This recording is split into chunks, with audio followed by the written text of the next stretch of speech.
Hello students, welcome back to my YouTube channel smart study science classes. आज के इस video में हम देखने वाले हैं क्लास 9 साइंस के अध्याय 11 यानी ध्वनि के कुछ मल्टीपल चॉइस क्वेश्चन यानी बहुविकल्पीय प्रश्न। इससे पहले वाले दो वीडियो में हमने ध्वनि अध्याय को कंप्लीट तरीके से पढ़ लिया है। यदि आपने अभी इससे पहले वाले दो वीडियो नहीं देखे हैं तो पहले आप उन दोनों वीडियो को देखें, उसके बाद इस वीडियो को देखें। यदि इससे पहले आप मेरे चैनल पर नए हैं तो चैनल को सब्सक्राइब करें, वीडियो को ज़्यादा से ज़्यादा शेयर करें ताकि इसका फ़ायदा आपको तो होने वाला है एग्ज़ाम में और आपके दोस्तों को भी फ़ायदा हो सके। चलिए तो वीडियो को स्टार्ट करते हैं। सबसे पहला क्वेश्चन आता है हमारा वीडियो में कि ध्वनि संचारित कैसे होती है। सबसे पहला क्वेश्चन क्या आता है हमारा, ध्वनि संचारित कैसे होती है। उसके लिए आपके पास फर्स्ट ऑप्शन दिया है कि माध्यम के कंपित कणों के विस्थापन के कारण, दूसरा दिया है घर्षण के कारण, तीसरा दिया है एक और दो दोनों, और चौथा ऑप्शन है आपके पास इनमें से कोई नहीं। तो आपको पता है जो ध्वनि संचारित यानी ध्वनि का संचार होता है वो किस कारण होता है। ध्वनि का संचार होता है माध्यम के कंपित कणों के विस्थापन के कारण। तो इस क्वेश्चन का आंसर क्या हो जाएगा, option number first. Second question है आपका कि खाली जगह एक विक्षोभ है जो किसी माध्यम से होकर गति करता है और माध्यम के कण निकटवर्ती कणों में गति उत्पन्न करते हैं। यानी खाली जगह में ऐसा कौन सा शब्द आएगा जो एक विक्षोभ है और उसमें से किसी माध्यम से होकर गति करता है, तो माध्यम के कण निकटवर्ती कणों में गति उत्पन्न करते हैं। ऑप्शन नंबर फर्स्ट है आपके पास तरंग, ऑप्शन नंबर सेकंड है आपके पास विद्युत, ऑप्शन नंबर थर्ड है अपवर्तन, और ऑप्शन नंबर फोर्थ है एक और दो दोनों। तो आपको पता है कि तरंग एक ऐसा विक्षोभ है जो माध्यम के कणों निकटवर्ती कणों में क्या उत्पन्न करता है, गति। तो इस क्वेश्चन का आंसर भी क्या हो जाएगा, ऑप्शन नंबर फर्स्ट। अगला क्वेश्चन है आपका कि ध्वनि के संचरण के लिए सबसे अधिक सामान्य माध्यम है। ध्वनि के संचरण के लिए सबसे अधिक सामान्य माध्यम क्या हो सकता है। देखो, ऑप्शन नंबर फर्स्ट है हवा, ऑप्शन नंबर सेकंड है मिट्टी, ऑप्शन नंबर थर्ड है पानी, ऑप्शन नंबर फोर्थ है निर्वात। अब आपको पता है कि जो आपका देखो निर्वात का मतलब होता है कोई माध्यम नहीं, जबकि आपको पता है कि जो ध्वनि है वो उसको संचरण के लिए माध्यम की आवश्यकता होती है। तो इस क्वेश्चन का आंसर हो जाएगा, क्या हो जाएगा, हवा। यानी ध्वनि के संचरण के लिए सबसे अधिक सामान्य माध्यम क्या है, हवा।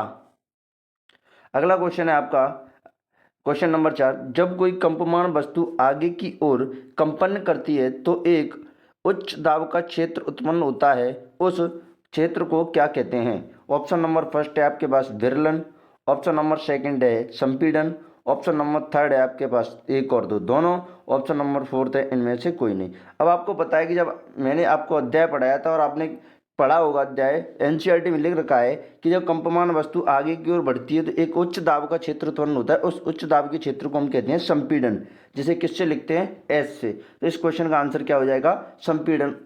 ठीक है।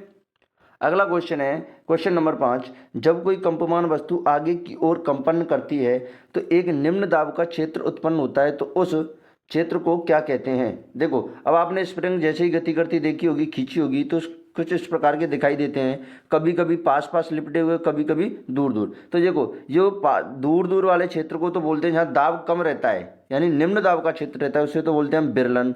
क्या बोलते हैं, विरलन। और जहाँ पर स्प्रिंग पास पास रहती है उसको बोलते हैं हम संपीड़न। क्या बोलते हैं, संपीड़न। अब इस क्वेश्चन में आपको क्या पूछा गया है, देखो, एक निम्न दाब का क्षेत्र क्या होता है, निम्न दाब यानी जहाँ पर स्प्रिंग दूर दूर है, अब निम्न दाब का क्षेत्र उसको क्या बोलते हैं हम, विरलन। ऑप्शन देखेंगे तो ऑप्शन नंबर फर्स्ट है आपके पास विरलन, ऑप्शन नंबर सेकंड है संपीड़न, ऑप्शन नंबर थर्ड है एक और दो दोनों, ऑप्शन नंबर फोर्थ है इनमें से कोई नहीं। तो जो जहां पर स्प्रिंग दूर दूर है तो वहां पर दाब क्या होगा, निम्न। तो इस क्वेश्चन का आंसर क्या हो जाएगा, विरलन, यानी option number first is correct answer. अगला क्वेश्चन है आपका, किसी माध्यम में कणों का अधिक घनत्व दाब को दर्शाता है। अब देखो, कोई माध्यम है वहां पर घनत्व अधिक है तो दाब क्या होगा, कम होगा, अधिक होगा, शून्य होगा, एक और दो दोनों। तो आपको पता है कि कणों का घनत्व अधिक है यानी कणों की संख्या अधिक है, तो वहां पर दाब भी क्या होगा, अधिक होगा। तो इस क्वेश्चन का आंसर क्या हो जाएगा कि कणों का घनत्व यदि अधिक है तो दाब भी क्या होगा, अधिक तो होगा। अगला क्वेश्चन है, किसी माध्यम में ध्वनि किस रूप में संचारित होती है। अब पूछा जा रहा है क्वेश्चन नंबर 7 में आपको कि ध्वनि है वो किसी माध्यम में, माध्यम कोई भी हो सकता है, वो किस रूप में संचारित होती है। तो पहला है आपका संपीड़न, दूसरा है विरलन, तीसरा है विद्युत, चौथा है एक और दो दोनों। अब आपको पता है कि अभी मैंने आपको ऊपर देखो स्प्रिंग का एग्जाम्पल देके बताया था कि यहाँ पर देखो विरलन भी बन रहा है और संपीड़न भी बन रहा है। तो अगर आपसे पूछा क्या जा रहा है कि किस रूप में संचारित होती है, तो आप देख सकते हैं कि जो ध्वनि संचारित हो रही है वो आपकी संपीड़न में भी संचारित हो रही है और विरलन में भी संचारित हो रही है। इस क्वेश्चन का आंसर क्या हो जाएगा? ऑप्शन नंबर फर्स्ट और सेकंड, यानी दोनों हैं, तो क्या हो जाएगा? Option number fourth. अगला क्वेश्चन है आपका, क्वेश्चन क्या है कि ध्वनि संचरण किस माध्यम में नहीं होता? ध्वनि का संचरण किस माध्यम में नहीं होता या नहीं हो सकता? तो ऑप्शन नंबर फर्स्ट है वायु, ऑप्शन नंबर सेकंड है आपका जल, ऑप्शन नंबर थर्ड है स्टील और ऑप्शन नंबर फोर्थ है निर्वात। अब आप देख सकते हैं कि वायु है आपकी क्या है? एक प्रकार की गैस है, ठीक है। अगर जल की बात करें तो ये क्या है? द्रव है। और स्टील की बात करें तो ये क्या है? ठोस है। लेकिन अगर मैं बात करूं, अभी मैंने बताया था ऊपर आपको, जो निर्वात होता है इसका मतलब होता है कोई माध्यम नहीं। निर्वात का मतलब क्या होता है?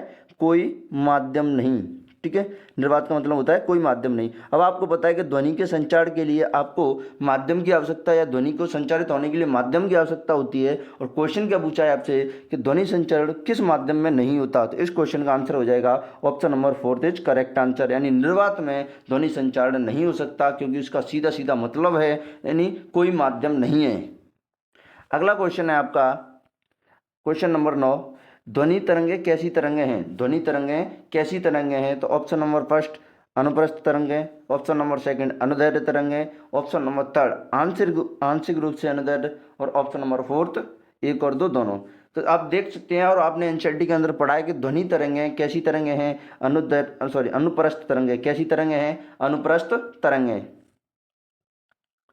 अगला क्वेश्चन है क्वेश्चन नंबर 10, निम्नलिखित में से कौन सा ध्वनि तरंग का अवलक्षण नहीं है? अब आपने एनसीईआरटी के अंदर सीधा सीधा टॉपिक पढ़ा होगा ध्वनि तरंग के अवलक्षण या ध्वनि तरंगों के गुण। तो अब उसमें देखा होगा कि आपने वहाँ पर पढ़ा होगा आयाम भी पढ़ा होगा, वहाँ पर आपने आयाम भी पढ़ा होगा ध्वनि तरंग का, वहाँ पर आवृत्ति भी पढ़ी होगी आपने,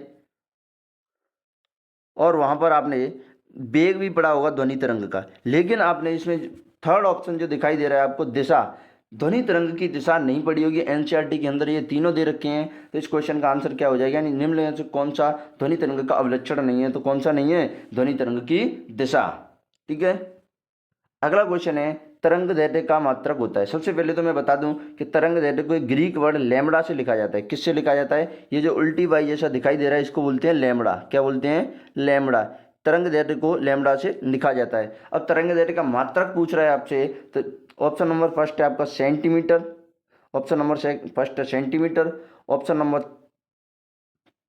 सेकंड है मीटर, ऑप्शन नंबर थर्ड है न्यूटन इंटू मीटर और ऑप्शन नंबर फोर्थ है किलोमीटर। अब आप देख सकते हैं कि आपको एनसीईआरटी के अंदर सीधा सीधा दे रखा है कि जो आपकी तरंग दैर्ध्य है उसका मात्रक क्या होता है? मीटर। क्या होता है? मीटर। तो इस क्वेश्चन का आंसर क्या हो जाएगा? मीटर, ठीक है। अब अगर बात करें न्यूटन इंटू मीटर किसका होता है, तो ये आपके कार्य का मात्रक होता है, न्यूटन इंटू मीटर। अगला है आपका क्वेश्चन नंबर 12। क्वेश्चन नंबर 12 की बात करें, तरंग दैर्ध्य किसे कहते हैं? तरंग दैर्ध्य किसे कहते हैं? तो ऑप्शन नंबर फर्स्ट है आपके पास, ऑप्शन नंबर फर्स्ट क्या है? ऑप्शन नंबर फर्स्ट क्या है आपका? दो क्रमागत संपीड़नों के बीच की दूरी। ऑप्शन नंबर सेकंड है दो क्रमागत विलयनों के बीच की दूरी। ऑप्शन नंबर थर्ड है संपीड़न और विलयन के बीच की दूरी। ऑप्शन नंबर फोर्थ है एक और दो दोनों। तो आपने एनसीईआरटी के अंदर पढ़ रखा है और आपको डायग्राम भी दे रखा है इस प्रकार से, कुछ एनसीईआरटी के अंदर डायग्राम भी दे रखा है इस प्रकार से। आपको बता रखा है कि दो क्रमागत या तो संपीड़न हो ये, या फिर दो क्रमागत आपके विरलन हो, उन दोनों के बीच की दूरी क्या कहलाती है? तरंग दैर्ध्य। तो इस क्वेश्चन का आंसर क्या हो जाएगा? देखो ऑप्शन नंबर फर्स्ट में क्या लिखा है? दो क्रमागत संपीड़नों के बीच की दूरी, तो ये भी सही है। ऑप्शन नंबर सेकंड में क्या लिखा है? दो क्रमागत विरलनों के बीच की दूरी, ये भी सही है। तो इस हिसाब से इस क्वेश्चन का आंसर क्या हो जाएगा? Option number fourth is right answer. अगला क्वेश्चन क्या है कि घनत्व के अधिकतम मान से न्यूनतम मान तक में और पुनः अधिकतम मान तक आने पर पूरा होता है। एक दोलन, ऑप्शन नंबर फर्स्ट क्या है? एक दोलन, ऑप्शन नंबर सेकंड क्या है? दो दोलन, ऑप्शन नंबर थर्ड तीन दोलन और ऑप्शन नंबर फोर्थ इनमें से कोई नहीं। अब आपको बता देखो कहाँ से जा रहे हैं? अधिकतम मान से। तो ऐसे मान लो कि कोई लोलक है, ये यहाँ से मान लो कोई यहाँ पर कोई लोलक है और यहाँ से जा रहा है। कहाँ से जा रहा है? यहाँ से जा रहा है। पहले यहाँ जाएगा, ये अधिकतम है, क्या है? इसको क्या मान लें हम? अधिकतम घनत्व वाला बिंदु। ठीक है। अधिकतम से पहले यहाँ तक जाएगा, ये इधर भी अधिकतम और इधर न्यूनतम, ठीक है। पहले यहाँ तक गया और फिर यहाँ तक गया, लौट के देखो इधर ही मान लें एक साइड, ये अधिकतम है और ये न्यूनतम है। क्या है? ये अधिकतम है और ये न्यूनतम है, ठीक है। अब ये बोल रहे हैं कि घनत्व के अधिकतम मान से न्यूनतम मान में, यहाँ से ये अधिकतम है तो पहले यहाँ तक जाएगा, पुनः अधिकतम मान तक आने, फिर यहाँ से यहाँ तक आएगा, तो कितने दोलन पूरे हो गए? तो इसमें कितना दोलन पूरा होता है? ओनली एक दोलन पूरा होता है। कितना दोलन पूरा होता है? एक दोलन। तो इस क्वेश्चन का आंसर क्या हो जाएगा? ऑप्शन नंबर फर्स्ट यानी एक दोलन। अगला क्वेश्चन है, एकांक समय में दोलनों की कुल संख्या ध्वनि तरंग की क्या कहलाती है? अब आपको पता है, देखो ये इसमें भाषा चेंज करके दे रखी है, एकांक समय में होने वाले दोलनों की संख्या या फिर प्रति सेकंड। एकांक समय का मतलब यहाँ पर प्रति सेकंड होने वाली दोलनों की संख्या क्या कहलाती है? अब आपने एनसीईआरटी के अंदर पढ़ रखा है।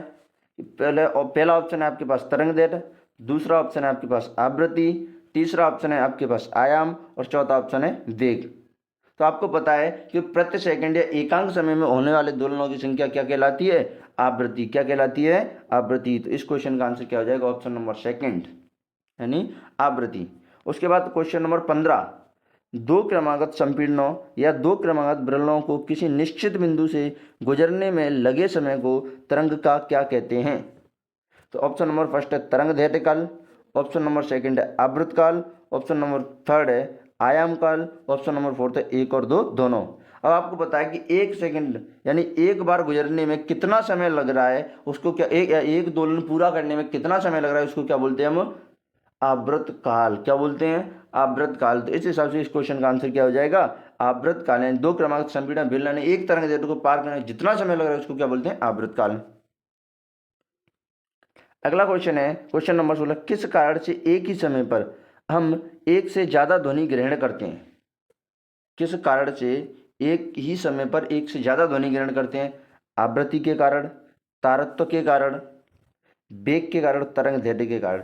तो आपको पता है कि जो तारत्व है वो तारत्व के कारण ही हम एक समय पर एक से अधिक ध्वनि ग्रहण करते हैं। एनसीईआरटी के अंदर सीधा सीधा लिख रखा है। तो इस क्वेश्चन का आंसर क्या हो जाएगा? तारत्व के कारण। अगला क्वेश्चन है, स्रोत का कंपन शीघ्रता से होने पर आवृत्ति उतनी अधिक होती है तो उसका तारत्व कितना होगा? आपने एनसीईआरटी के अंदर लाइन पढ़ी होगी जिसको मैं शॉर्ट में लिखता हूं। अगर मान लो कंपन अधिक है यानी शीघ्रता का मतलब कंपन अधिक है, तो आपने पढ़ा है कि आवृत्ति भी अधिक होगी। क्या होगी?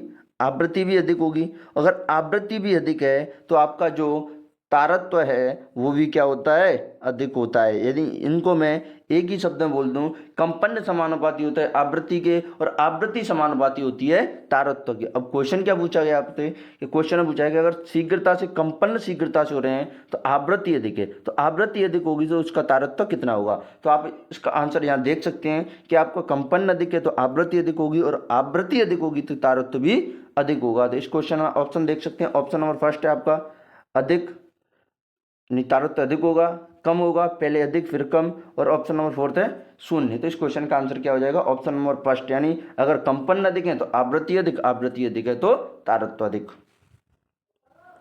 अगला क्वेश्चन है क्वेश्चन नंबर 18, क्या है? विभिन्न तारत्व की ध्वनियां कैसे उत्पन्न होती हैं? देखो अलग अलग तारत्व की ध्वनि किस प्रकार उत्पन्न होगी। तो पहला ऑप्शन है आपके पास विभिन्न आकार की वस्तुएं, दूसरा ऑप्शन है विभिन्न आकृति की वस्तुएं, और तीसरा ऑप्शन है आपके पास विभिन्न आवृत्तियां, और चौथा ऑप्शन है आपके पास उपरोक्त सभी। तो देखो विभिन्न आकार की वस्तु होगी तभी तारत्व अलग होगा, या विभिन्न आकृति की वस्तु होगी तभी तारत्व उत्पन्न होगा, और आवृत्ति भी अलग होगी तो तारत्व भी अलग होगा। तो इस कारण इस क्वेश्चन का आंसर क्या हो जाएगा? ऑप्शन नंबर फोर्थ यानी उपरोक्त सभी कंडीशंस के कारण हमें विभिन्न तारत्व की ध्वनियां सुनाई देती हैं। अगला क्वेश्चन है क्वेश्चन नंबर 19, किसी माध्यम में मूल स्थिति के दोनों ओर अधिकतम विक्षोभ को तरंग का कहते हैं? तो ऑप्शन नंबर फर्स्ट है आपके पास आवृत्ति, ऑप्शन नंबर सेकंड है आकृति, ऑप्शन नंबर थर्ड है आयाम, और ऑप्शन नंबर फोर्थ है वेग। तो आपने एनसीईआरटी के अंदर आयाम की डेफिनेशन पढ़ी हुई है कि मूल स्थिति के दोनों ओर अधिकतम विक्षोभ के तरंग का क्या कहते हैं? आयाम। तो इस क्वेश्चन का आंसर क्या हो जाएगा? ऑप्शन नंबर थर्ड यानी आयाम। अगला क्वेश्चन है क्वेश्चन नंबर 20, मृदु ध्वनि का आयाम कैसा होता है? मृदु ध्वनि का आयाम, मृदु यानी कम, ध्वनि का आयाम कैसा? ध्वनि कम है तो यानी जो अधिकतम विक्षोभ वो भी क्या हो जाएगा? कम।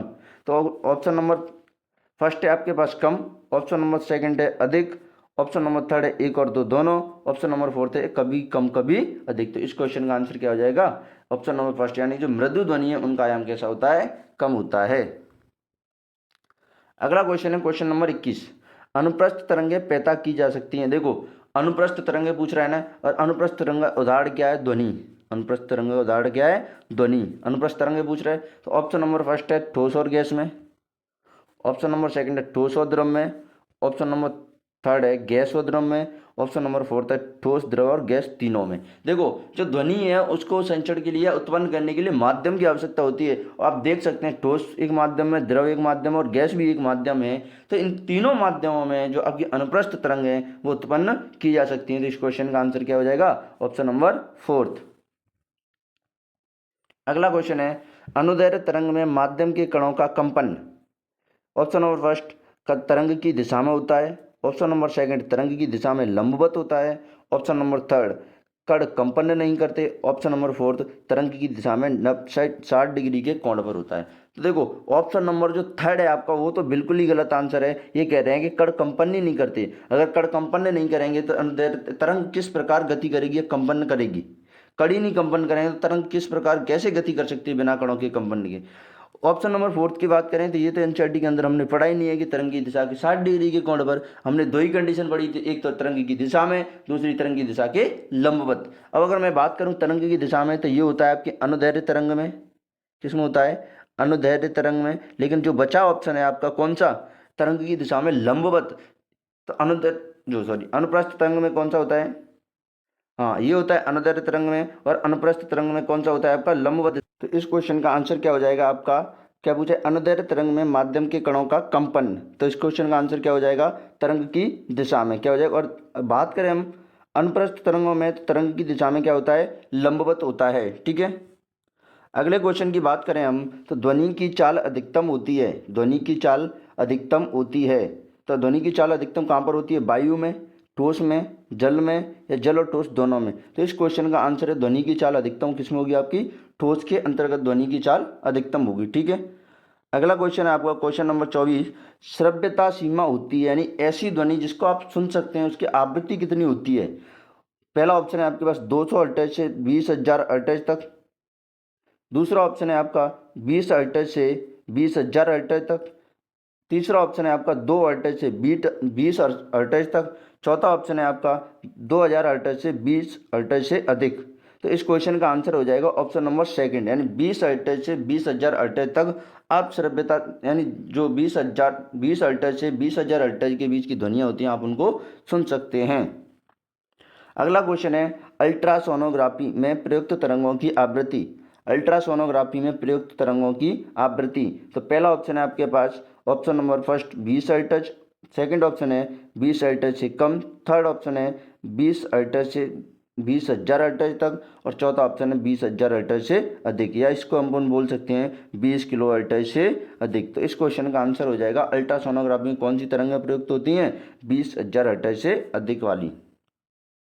अगला क्वेश्चन है आवृत्ति एवं आवर्तकाल का गुणनफल होता है। अब आपको पता है कि आवृत्ति यानी न्यू, इसको क्या बोलते हैं? हम न्यू बोलते हैं। ये जो निशान है इसको क्या बोलते हैं? हम न्यू।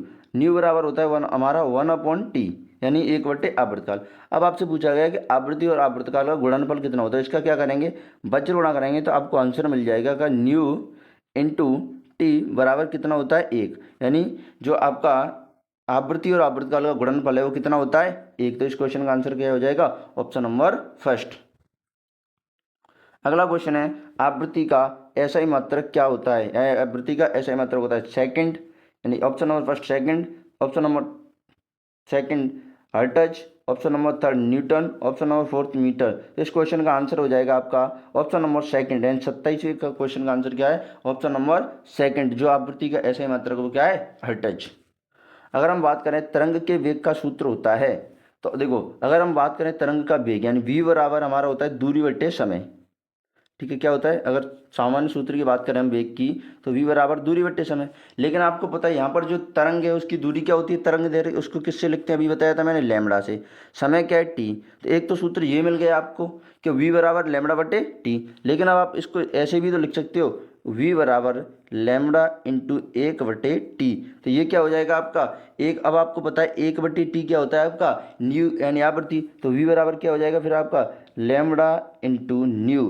दूसरा सूत्र आपका ये हो गया। तो दो सूत्र हैं आपके तरंग के वेग के, एक तो लैम्बडा/t, दूसरा लैम्बडा इंटू न्यू। अब देख सकते हैं ऑप्शन क्या है। पहला ऑप्शन है आपका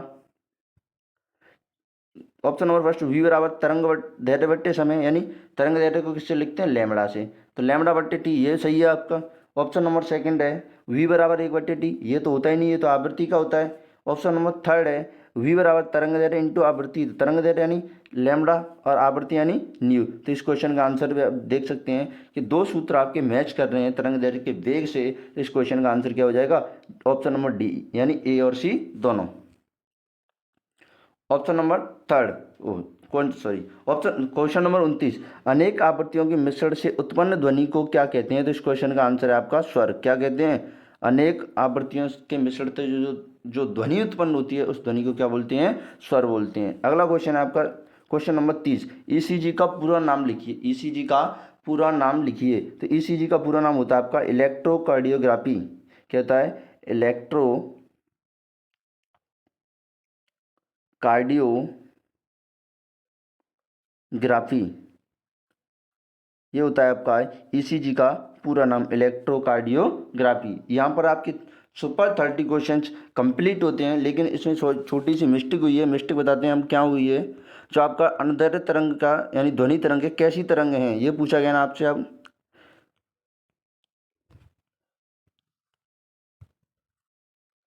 जैसे आप यहाँ देखोगे तो आपसे क्वेश्चन पूछा गया है कि ध्वनि तरंगे कैसी तरंगे हैं।